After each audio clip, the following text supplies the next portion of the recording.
Welcome back to my channel as theory 9। और आज इस वीडियो में हम लोग पढ़ेंगे फ़िलासफ़ी का लेक्चर जो है वो हमारा फ़िलासफ़ी का है, जो कि हमारे फ़िलासफ़ी में लॉजिक और एपिस्टेमोलॉजी है। ठीक है, तो वैसे तो यहाँ पे हिंदी में अगर मेरे से हो पाया तो मैं इंग्लिश के भी नोट्स बनाऊँगा, ठीक है, और इंग्लिश के भी आपको हर एक चीज़ समझा दूँगा। सबसे पहले पढ़ते हैं लॉजिक क्या है। ठीक है, तो लॉजिक का समझते हैं। और इधर पहले मैं थोड़ा सा स्क्रीन पे सेटअप कर देता हूँ। आप लोग वैसे स्क्रीन पे देखेंगे और मैं अपनी नोट्स पे देखूँगा, क्योंकि नोट्स से मैं पढ़ा रहा हूँ और स्क्रीन पे ज़्यादा मैं फिर थोड़ा सा लाइन इधर उधर हो जाएगी। सबसे पहले तर्कशास्त्र यानी कि लॉजिक पे दिया हुआ है, थोड़ा सा ठीक, अब ठीक है। तर्कशास्त्र को अंग्रेजी में लॉजिक कहते हैं। यह शब्द ग्रीक भाषा के विशेषण लॉजिके से बना है, जिसकी संगत संज्ञा लोगोस है। ठीक है, यहाँ पे जो तर्कशास्त्र यानी कि लॉजिक है, उसका जो इंग्लिश में वर्ड होता है वो लॉजिक होता है। सबसे पहली बात तो हमें लॉजिक की डिफिनीशन, स्कोप, नेचर एंड यहाँ कुछ थोड़ा बहुत हमें ये लॉजिक के बारे में बताया गया है। ठीक है, तो इन चारों चीज़ों के बारे में पढ़ना है। फिर उसके बाद हमारा जो मेन टॉपिक आता है लॉजिक्स में, फिर उसे शुरू करेंगे। तो तर्कशास्त्र को अंग्रेजी में लॉजिक कहते हैं। ये शब्द ग्रीक भाषा के विशेषण लॉजिके से बना है, जिसकी संज्ञक संज्ञा लोगोस है। ठीक है, हिंदी वालों को समझ में आ रहा होगा, इंग्लिश वालों को नहीं समझ आ रहा, उसके लिए अलग वीडियो बना दूंगा। इसका अर्थ विचार या शब्द होता है। मतलब लॉजिक का अर्थ क्या होता है? विचार करना या फिर शब्द सृजन करना है, शब्द को एक तरीके से ऑपरेट करना। ठीक है, तर्कशास्त्र भाषा अभिव्यक्त विचारों का विज्ञान है। कहा गया है कि तर्कशास्त्र जो है भाषा से अभिव्यक्त यानी कि भाषा से हमारे लैंग्वेज से एक्सप्रेस्ड विचारों का, थॉट्स का विज्ञान है, साइंस है। ठीक है, मानव जीवन में प्रतिदिन सत्य और असत्य तर्कों की विवेचना की आवश्यकता पड़ती है। ये तो आम बात सी होती है कि हमारे दिन भर में सत्य और असत्य तर्कों की विवेचना हमें करनी पड़ती है कि क्या सही है क्या गलत है। ठीक है, कोई आपसे आप जैसे किसी से पूछ रहे हैं तुम कहाँ गए थे, वो बोल रहा है मैं दुकान गया था, पर पता नहीं कहाँ वो कैफ़े में खा रहा था, पी रहा था, फिर तो सत्य पकड़ना रहता है, सत्य पकड़ना रहता है, तो यहाँ पे लॉजिक का काम लगता है। ठीक है, तर्कशास्त्र वह विज्ञान है जो नियमों का निर्धारण सत्य असत्य के निर्णय के लिए करता है। तर्कशास्त्र वह विज्ञान है जो नियमों का निर्धारण सत्य और असत्य के निर्णय के लिए करता है। यानी कि यहाँ पे कुछ नियम सेट किए जा रहे हैं जिनसे हम सत्य और असत्यों को पकड़ सकते हैं या फिर निर्णय कर सकते हैं कि क्या सत्य है और क्या असत्य है। सत्य असत्य की खोज मानव का स्वाभाविक गुण है। आम बात है, कोई झूठ बोलेगा, मेरे को गुस्सा आएगी, मैं उसके सच को पकड़ूंगा। उसकी यह क्षमता अनुभव और व्यवहारिक ज्ञान से बढ़ जाती है। तो यह जो क्षमता होती है वो अनुभव और व्यवहारिक ज्ञान, जो हम प्रैक्टिकल नॉलेज लेते रहते हैं और जो हमारा अनुभव होता है, एक्सपीरियंस होता है, उससे हम ये पकड़ सकते हैं कि कौन बेटा तुम झूठ बोल रहे हो, बेटा तुम सच बोल रहे हो। तो इस तरीके से हम ये जान सकते हैं, क्योंकि अनुभव और व्यवहारिक ज्ञान से हमें पता चलता है कि क्या सत्य हो सकता है, क्या सत्य नहीं हो सकता, यानी कि असत्य हो सकता है। क्योंकि जो अनुभव ज्ञान और तर्क पर आधारित नहीं रहते वे या तो ऐच्छिक होते हैं या अज्ञानजन्य होते हैं। क्योंकि जो अनुभव जो होते हैं ज्ञान और तर्क पर आधारित नहीं होता। अगर ज्ञान और तर्क पर आधारित नहीं है तो सीधी बात है वो या वो तो ऐच्छिक होगा, खुद से होगा। ठीक है, ऐच्छिक मीन्स अपना वॉलंटियर, ठीक है, वॉलंटरली हमने खुद एक नया सृजन कर दिया, एक्सपीरियंस एक नया बना दिया, लेकिन वो नहीं हो सकता क्योंकि आज से हमारे साल हमसे बहुत समय पहले तर्कशास्त्र में लोग विवेचना कर गए तर्कशास्त्र की, और न जाने कितने सिद्धांत और नियमों को प्रतिपादित कर दिए जिससे सत्य और असत्य की खोज तक जा सकता है। ज्ञान यहाँ पे दो प्रकार का बताया गया। सबसे पहले direct knowledge and second is indirect knowledge. ठीक, तो डायरेक्ट नॉलेज प्रत्यक्ष ज्ञान होता है, इनडायरेक्ट नॉलेज अप्रत्यक्ष ज्ञान होता है। प्रत्यक्ष ज्ञान में तर्क का विशेष महत्व नहीं होता, क्योंकि जो वस्तु सत्य है उसके विषय में तर्क की बात ही नहीं उठती है। प्रत्यक्ष ज्ञान हमें डायरेक्ट पता चल जा रहा है। ठीक है, डायरेक्ट हमें किसी चीज़ का नॉलेज हो रहा है। लाइक यहाँ पे अभी रिंग लाइट जल रही है तो आपको मेरा चेहरा थोड़ा सा ज़्यादा क्लियर नज़र आ रहा होगा, तो समझ में आ रहा होगा कि मेकअप नहीं है, कोई लाइट वाइट जलाई है तो इसलिए ग्लो मार रहा है, बस ऐसे ही है, कुछ नहीं। बाकी ऐसे में ग्लो मारता है। जबकि अप्रत्यक्ष ज्ञान के लिए तर्क अनिवार्य है, उसके सत्य असत्य की विवेचना पूर्ण रूप से तर्क पर आधारित होती है। अब यहाँ पे एक एग्जांपल ग्रीन लाइट का मतलब रिंग लाइट का ले लेते हैं। बात यह रही कि कमेंट में कोई बोलेगा आप इतना ग्लो कैसे मार रहे हैं, तो ग्लो कैसे मार रहे हैं ये तो मेरी नेचुरल स्किन है वो ग्लो मार रहा है, ठीक है। लेकिन लोग फिर बोलेंगे नहीं कुछ तो झूठ बोल रहे हो भाई, नहीं कुछ झूठ नहीं बोल रहे हैं, मेरी नेचुरल स्किन है, ठीक है। लेकिन हमें पता है कि हम झूठ बोल रहे हैं ना, सामने वाले को क्या पता है। तो सामने वाला तर्क वितर्क करेगा कि पीछे इतना अंधेरा है, यहीं पे क्यों इतना फोकस पड़ रहा है आपके फेस पे। तो इस तरीके से तर्क वितर्क और प्रतितर्क, ये 3 जो श्रृंखलाएं चल रही हैं वो चलती रहेंगी कंटिन्यूसली। फिर एक एग्जैक्ट पॉइंट पे हम पहुंचेंगे जहाँ पे हमें पता चलेगा कि हम झूठ बोल रहे हैं और आप हमें पकड़ लिए हैं, ठीक है। तो बस ऐसे ही होता है और क्या। तो इसी तरीके से तर्क और वितर्क में एक प्रत्यक्ष नॉलेज हो जाता है और एक अप्रत्यक्ष नॉलेज हो जाता है। जैसे वीडियो चल रही है, प्रत्यक्ष डायरेक्ट नॉलेज हो गया कि हाँ वीडियो चल रही है, सीधी बात है। अप्रत्यक्ष में वीडियो चल तो रही है, अब ऐसा भी हो सकता है कि वीडियो ये सिर्फ सर्कल वाला मैंने रिकॉर्ड किया हो और ये जो स्क्रीन हो वो मैंने अलग से सेट कर दी हो, ऐसा भी हो सकता है, ठीक है। लेकिन अब इसी तरीके तर्क वितर्क निकाला जाए कि सर यहाँ पे टाइमर चल रहा है तो ये स्क्रीन रिकॉर्डिंग हो रही है, तो आप कैसे कह सकते हैं कि आपने अलग अलग किया है। तो ये होता है तर्क वितर्क करके किसी बात की सत्यता को प्रकट करना, किसी बात की सत्यता को सिद्ध करना। आगे चलते हैं। तत्व मीमांसा एवं दर्शन शास्त्र इसी कारण प्रामाणिकता के शास्त्र माने जाते हैं। तत्व मीमांसा एवं दर्शन शास्त्र, दर्शन शास्त्र बिना सिद्धांत, बिना तर्क, बिना वितर्क प्रतितर्क नियमों के बन ही नहीं सकता, ठीक है। दर्शन शास्त्र का सीधा सा मतलब होता है तर्क वितर्क तो होने ही हैं, चाहे जैसे भी हो। BLLB फर्स्ट सेमेस्टर में आपने जब पढ़ा होगा तो अगर नहीं इतने सही से समझ में आया होगा, लेकिन वहाँ भी तर्कों को बताया गया था। धुआं जल रहा है, याद आया कुछ, धुआं जल रहा मतलब धुआं है तो इसका मतलब कि आग तो पक्का होगी, वहाँ आग की उपस्थिति जरूर होगी अगर धुआं है। और ऐसा भी हो सकता है कि वो धुआं ना हो, कोहरा हो, ऐसा भी हो सकता है धुआं ना हो, आँखों का धुंधलापन हो या फिर धूल हो, तो ये भ्रांति होती है धुएं की। लेकिन आपको बताया गया था कि धुआं अगर उपस्थित है तो उसका कारण जो होगा वो आग होगी। ये आपको BLLB फर्स्ट सेमेस्टर में पढ़ाया गया होगा अच्छे से। तो यहाँ पे सबसे पहले समझते हैं तत्व मीमांसा एवं दर्शन शास्त्र। तत्व मीमांसा किसी चीज़ की सिद्धता, यथार्थता या फिर किसी को प्रामाणिकता, किसी वस्तु की, किसी भी अस्तित्वमान जो चीज़ है उसकी चीज़ों को समझने के लिए, उसकी यथार्थता, उसकी सिद्धता, उसकी प्रामाणिकता, उसकी सत्यता को समझने के लिए हम तत्व मीमांसा पढ़ते हैं। किसी तत्व की, किसी सब्सटेंस की चीज़ों को पढ़ते हैं। लाइक दिस पेन, अब ये पेन है, इसकी तत्व मीमांसा को हम समझेंगे। ये पेन है, मेरे हाथ में उपस्थित है, इस जगत में अभी अस्तित्वमान है। तो इस तरीके से हम तत्व मीमांसा में जा रहे हैं।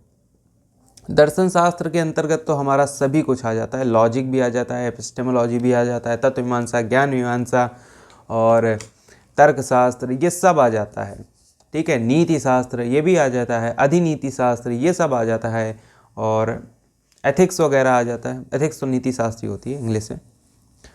तो यहाँ पे समझते हैं कि तर्क वितर्क प्रतितर्क की श्रृंखला समय के साथ चलती रहती है और समय समय पर दार्शनिक सिद्धांत व मान्यताएं बनती बिगड़ती रहती हैं।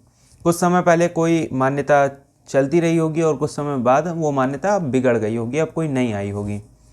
न केवल दर्शन और भाषा के सिद्धांत अपितु अन्य शास्त्रों के सिद्धांत भी तर्क शास्त्र की परिसीमा में आते हैं। क्या कहा गया है कि न केवल दर्शन और भाषा के सिद्धांत, ठीक है, ना तो सिर्फ केवल दर्शन या फिर भाषा के सिद्धांत अपितु अन्य शास्त्रों के सिद्धांत भी तर्क शास्त्र के अंतर्गत आते हैं। अन्य शास्त्रों के सिद्धांत जैसे भौतिक शास्त्र, ठीक है, रसायन शास्त्र, भौतिक शास्त्र मीन्स फिजिक्स एंड रसायन शास्त्र मीन्स केमिस्ट्री, ठीक है, और बायोलॉजी का हो गया, ठीक है, जीव विज्ञान शास्त्र। इस तरीके से हर एक शास्त्र की नींव में तर्क और वितर्क तो होते ही हैं, क्योंकि हमें सत्यता को प्रकट करना होता है। तर्क वितर्क करके हम क्या करते हैं, सत्यता करते हैं। कोर्ट्स में हम क्या करते हैं, तर्क होता है, डिफेंडेंट की तरफ वितर्क किया जा रहा है, प्लेंटिफ की तरफ से तर्क किया जा रहा है, इस तरीके से तर्क वितर्क प्रतितर्क चलता रहता है। एंड देन फाइनली जजमेंट आता है, डिक्री आती है। फिर हम समझ पाते हैं कि सत्यता क्या थी और असत्यता क्या थी, और या फिर नहीं भी समझ पाएंगे, क्योंकि वो उनके ऊपर डिपेंड करता है कि कौन सत्यता को असत्य बना दे और असत्यता को सत्य बना दे। किसी भी सिद्धांत के व्यवहारिक व सिद्धांतिक जगत में आने के पूर्व उसे तर्क शास्त्र की कसौटी पर खड़ा उतरना अनिवार्य होता है। व्यवहारिक जगत में आने से पूर्व सही बात है, व्यवहारिक और सैद्धांतिक जगत में आने से पूर्व उसे तर्कशास्त्र की कसौटी पर खड़ा उतरना होता है। अगर वो तर्क द्वारा सिद्ध होती है तो ही उसे जगत में लाया जाएगा, अन्यथा नहीं लाया जाएगा, सैद्धांतिक जगत हो चाहे व्यवहारिक जगत हो। चलते हैं नेक्स्ट स्लाइड पे। नेक्स्ट स्लाइड हमारी है नेचर ऑफ लॉजिक, कि लॉजिक का नेचर क्या है। तर्कशास्त्र का कार्य मूलतः परोक्ष ज्ञान का विश्लेषण करके सत्य और असत्य की विवेचना करना होता है। यानी कि तर्कशास्त्र का मूलतः जो कार्य है वो परोक्ष ज्ञान, यानी कि इनडायरेक्ट नॉलेज, जो हमें नॉलेज नहीं सामने से दिख रही है, प्रत्यक्ष नहीं है किसी भी चीज़ को समझना, तो वो हम परोक्ष रूप से समझने के लिए हम काम कर रहे हैं। किसी भी जो परोक्ष ज्ञान है उसको समझेंगे, कैसे करेंगे, विश्लेषण करेंगे, एनालिसिस करेंगे कि ये घड़ी है तो घड़ी कैसे बनी और किस तरीके से ये वर्क कर रही है। अभी हमें परोक्ष ज्ञान नहीं है ना कि अंदर किस तरीके से वर्क कर रही है, लेकिन ऊपर का ज्ञान है कि हाँ चल रही है। प्रत्यक्ष ज्ञान सिर्फ ये है कि घड़ी का समय बदल रहा है, लेकिन अप्रत्यक्ष ज्ञान में ये है कि घड़ी वर्क कैसे कर रही है, घड़ी का समय आखिरकार कैसे चल रहा है। तो इसके लिए हम विश्लेषण करेंगे ना, घड़ी के हर एक पार्ट्स को हम अलग करेंगे, हर एक पार्ट्स को हम एक पॉइंट्स बनाएंगे, उसमें एनालिसिस करेंगे कि क्या क्या पॉइंट, मतलब उसके पार्ट्स क्या वर्क कर रहे हैं, और फिर उनको कंबाइन करेंगे, फिर ला के रखेंगे कि ये वर्क हो रहा है। ठीक है, हर एक चीज़ को एनालिसिस करो, कंबाइन करो, ला के रखो, एंड लास्ट स्टेप यही होता है कि ला के रखा, कंबाइन किया, ला के रखा और ये वर्क हो रहा है। इस तरीके से एक घड़ी वर्क कर रही है। ज्ञात तत्वों की सहायता से अज्ञात तत्वों को खोजने की प्रक्रिया को तर्क की संज्ञा प्रदान की जाती है। वही बात जो मैंने अभी बताया कि ज्ञात तत्व क्या है, घड़ी है, घड़ी के पार्ट्स हैं। अब पार्ट्स में ये नहीं हमें समझ में आ रहा कि कौन क्या वर्क कर रहा है, तो ज्ञात क्या है हमें, घड़ी और घड़ी के पार्ट्स। अज्ञात क्या है कि कैसे वर्क कर रहे हैं। ठीक है, तो हम उन अज्ञात तथ्यों को हम तर्क की संज्ञा प्रदान करने, मतलब ज्ञात करते हैं। ठीक है, और फिर तर्क की संज्ञा प्रदान करते हैं, यानी कि उनको पहले हम ज्ञात तथ्यों से हम अज्ञात तथ्यों को पता करेंगे और फिर उनको कंबाइन करके समझ जाएंगे कि हाँ इस तरीके से हमने तर्क लगाया और इस तरीके से ये बात सिद्ध होती है। यहाँ पे दो तर्क की विधियाँ हैं, एक है method of deductive principle and method of inductive principle. अगमनात्मक और निगमनात्मक। ठीक है, डिडक्टिव होता है निगमनात्मक और इंडक्टिव होता है आगमनात्मक। किसी भी तथ्य की सत्यता असत्यता इन्हीं दो विधियों से ज्ञात किया जाता है। जब किसी सामान्य ज्ञात नियम के आधार पर अज्ञात विशिष्ट तत्व को पता लगाते हैं तो उसे निगमनात्मक सिद्धांत कहते हैं, डिडक्टिव प्रिंसिपल। सपोज सभी मनुष्य मरणशील हैं, यहाँ पे आपको दिख रहा होगा स्क्रीन पे, तो राम भी मरणशील है, श्याम भी मरणशील है, और कोई भी हो, विकास भी मरणशील है, कोई भी हो जिसका भी हम बोल सकते हैं। जब सभी मनुष्य मरणशील हैं, ये तो एक सामान्य बात है ना, ये एक समष्टि के अंतर्गत आती है। समष्टि मीन्स कॉमन में आती है और व्यष्टि मीन्स प्रॉपर में आती है। समष्टि हो गई कॉमन और व्यष्टि हो गई प्रॉपर। तो जब सामान्य के लिए भी सामान्य मनुष्य है ना, मनुष्य तो सामान्य में ही आ रहा है, कॉमन में आ रहा है ह्यूमन, तो ह्यूमन जब कॉमन में आ रहा है, जब कॉमन व्यक्ति के लिए ही सब कुछ ये हो जाएगा तो प्रॉपर के लिए तो हो ही जाएगा। जब कॉमन के लिए सब कुछ हो जाएगा तो प्रॉपर के लिए भी हो जाएगा। ठीक है, तो समष्टि में क्या हो रहा है, समष्टि में यदि मनुष्य मरणशील है तो राम मरणशील है, श्याम मरणशील है, विकास मरणशील है, जगत मरणशील है। ठीक है, इस तरीके से हम देखते हैं कि ये निगमनात्मक विधि है। एक सामान्य तथ्य हमें ज्ञात है और उसके बेस पे, उसके आधार पे हम देख रहे हैं कि हम निगम करते जा रहे हैं, निगमनात्मक, एक हम एक्सपैंड करते जा रहे हैं। लाइक बिग बैंग, कोलाइजन हुआ, उसके बाद एक्सपैंड हो गया यूनिवर्स का। सामान्य चीज़ हुई, उसके बाद एक्सपैंड हो गई हर चीज़ की। सामान्य चीज़ थी सिर्फ यहाँ पे सभी मनुष्य मरणशील हैं, उसके बाद राम मरणशील है, श्याम मरणशील है, और आगे सब चलते रहे। और जब किसी सामान्य ज्ञात नियम के आधार पर अज्ञात विशिष्ट तथ्य का पता लगाते हैं तो उसे निगमनात्मक सिद्धांत कहते हैं। जैसे उस तथ्य सर्वविदित है कि जहाँ धुआं उठता है वहाँ पर आग का अस्तित्व तो होता ही है, जैसा कि मैंने अभी बताया। धुएं को देखकर ही आग का अनुमान लगा लेना निगमनात्मक सिद्धांत की प्रक्रिया है। इसके विपरीत जब किसी विशेष तथ्यों के आधार पर एक सामान्य सिद्धांत का प्रतिपादन किया जाता है तो उसे आगमनात्मक सिद्धांत की प्रणाली कहा जाता है। आगमनात्मक सिद्धांत यानी कि इंडक्टिव प्रिंसिपल। अब क्या है ये? इंडक्टिव प्रिंसिपल में कहा जा रहा है कि यदि राम मरणशील है, श्याम मरणशील है, तो ये राम और श्याम तो दोनों क्या बोलते हैं कि मनुष्य हैं। अब जब दोनों मनुष्य हैं तो ये सभी मनुष्य मरणशील हो जाएंगे। जब मेरी घड़ी की आज सेल ख़त्म होनी है, तुम्हारी घड़ी की आज सेल ख़त्म होनी है, तो सही बात है कि हर एक घड़ी की सेल ख़त्म होनी है। तो ये तो एक विशेष बातों से हम सामान्य की तरफ जा रहे हैं ना। हम हर एक प्रॉपर पॉइंट्स को पकड़ते हुए सामान्य की तरफ जा रहे हैं। प्रॉपर था हमारा राम, मरणशील है। प्रॉपर था श्याम, मरणशील है। देन उसके बाद हमारे सभी मनुष्य मरणशील है। कॉमन पे आ गए, सभी मनुष्य मरणशील। ये होती है आगमनात्मक विधि। तर्कशास्त्र आकार विषयक एवं द्रव्य विषयक दोनों प्रकार का विज्ञान है। आकार विषयक यानी कि आकार क्या है, किसी वस्तु का आकार मीन्स उसका शेप एंड साइज नहीं होता, बाहर से क्या है, समझ रहे हो। आकार मीन्स होता है बाहर से क्या है, बाह्य क्या है। द्रव्य विषयक मीन्स द्रव्य पढ़ते हैं सब्सटेंस, है ना, प्रॉपर्टीज ऑफ मैटर, ठीक है। तो द्रव्य पदार्थ उसकी प्रॉपर्टीज़ क्या है, यानी प्रॉपर्टीज़ हम क्या पढ़ रहे हैं, इंटरनल्स पढ़ रहे हैं, ठीक है। उसके इंटरनल क्या है, लाइक बॉडी है, ह्यूमन बॉडी। हम बाहर से तो पढ़ते हैं कि ये हाथ है, ये कान है, ये नाक है, ये मुंह है। अंदर हम क्या पढ़ते हैं, इंटरनल ऑर्गन्स पढ़ते हैं, लाइक लीवर, किडनी, हार्ट और तुम्हारा लंग्स, ठीक है, इस तरीके से। तो यहाँ पे क्या बोला गया कि तर्कशास्त्र आकार विषयक तो है ही, साथ ही साथ द्रव्य विषयक है। आकार विषयक यानी कि उसके बाहरी प्रत्यक्ष को देखता है, और द्रव्य विषयक यानी कि उसके अंदरूनी अप्रत्यक्ष को देखता है। अंदरूनी अप्रत्यक्ष और बाहरी प्रत्यक्ष होता है, क्योंकि बाहर तो प्रत्यक्ष ज्ञान हो रहा है, अंदरूनी का अप्रत्यक्ष ही ज्ञान होता है, जब तक कि उसे खोल के ना देखा जाए। Definition of logic.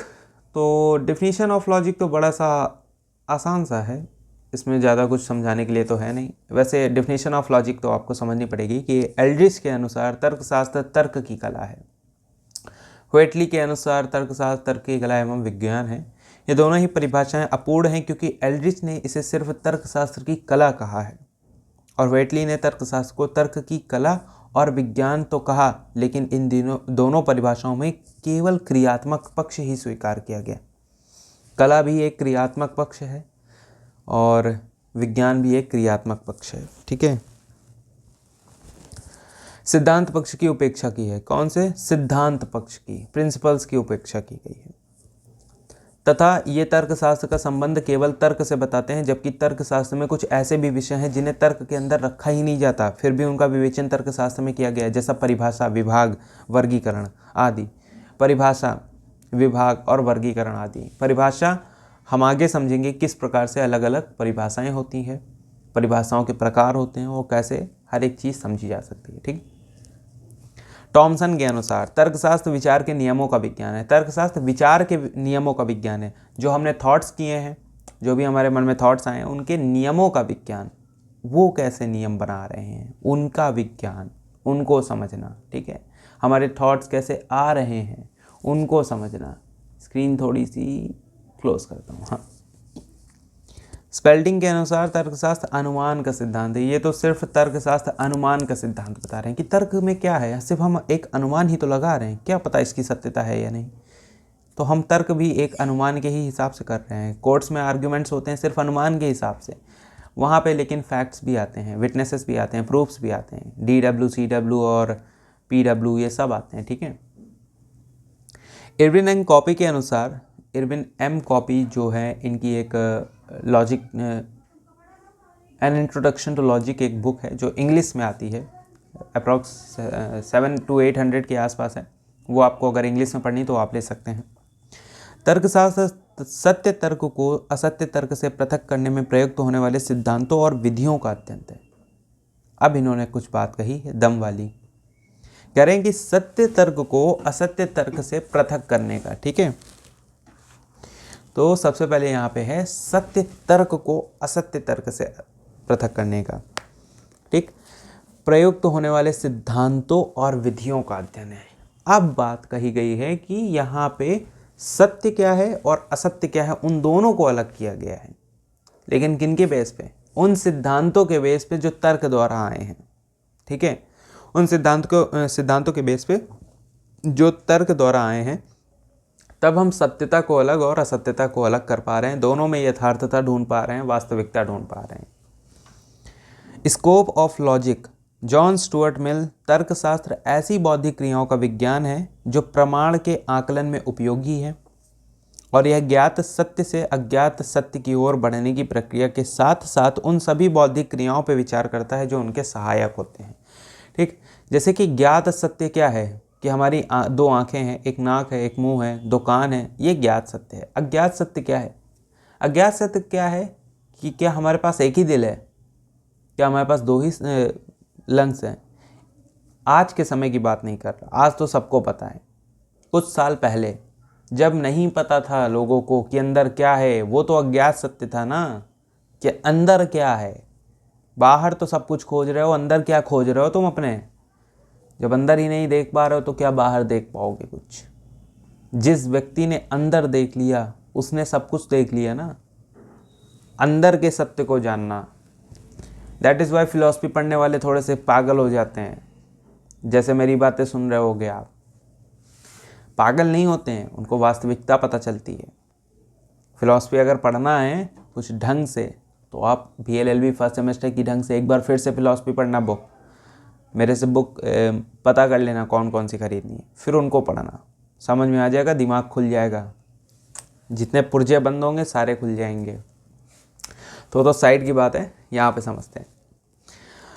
तो यहाँ पे बौद्धिक क्रियाओं पर भी विचार करते हैं, ठीक है। बौद्धिक क्रियाओं पर भी विचार किया गया है। विभिन्न बौद्धिक क्रियाओं का अध्ययन। तर्कशास्त्र के अंतर्गत हम विभिन्न बौद्धिक क्रियाओं जैसे धारणाएं, विचार, तर्क और निर्णय आदि का अध्ययन करते हैं। स्लाइड चेंज कर दे रहा हूं।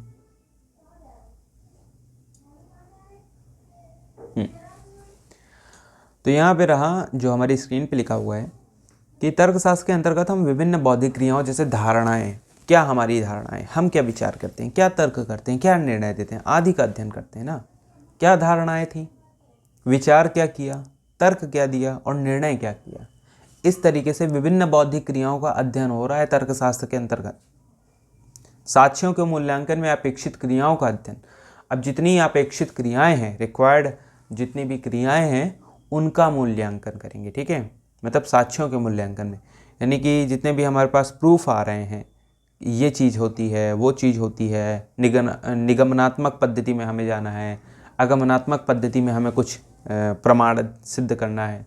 तो जितने भी हम मूल्य पाते जा रहे हैं, जितने भी हम साक्ष्य पाते जा रहे हैं, तो उनको मूल्यांकन करना है, उनका एनालिसिस करना है और फिर उनमें जो अपेक्षित क्रिया है, जो रिक्वायर्ड हमारी प्रोसेस है, उसको हम फॉलो करेंगे, उस पे फिर हम काम करके हर एक चीज़ को पता करेंगे। तो ये एक क्या है कि साक्ष्यों के मूल्यांकन में अपेक्षित क्रियाओं का भी तो अध्ययन है।